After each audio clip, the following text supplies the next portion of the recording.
Ой, сәлем, мен болашақ әкешім мен анашым, әжелерім, тәтелерім.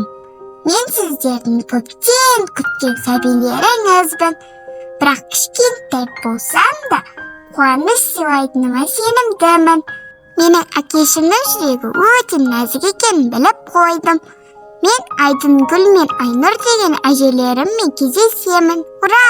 Менің ақылшы, еркелігімнің бәрін көтеретін әжелерім бар. Әжетайларым, маған көп тәттілер мен ойыншықтар жинап қойыңызшы. Менің ұл немесе қыз екенім әзірге құпия болсын. Әкешім менің қыз болғанымды қалайды.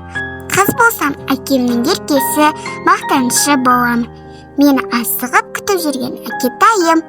Осы айда әкешім мен анашымның отау құрғандарына бір ай екен біліп қойдым. Алланың қалауымен бұйырса кішкентай бақытты күтіңіздер. Мені жаңа отбасыма Алла тағала жіберіп жатыр. Шүкір, әкешім мен анашым, мені таңдағандарына рахмет. Әкешім мені күтші, иә? Әкешім, анашым, әжетайларым мен тәтелерім, сіздермен көрісетін күнді қатты күтіп жүрмін.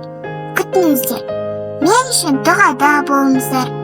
Қазір болашақ отбасымен үлкен қала Алматыдамыз.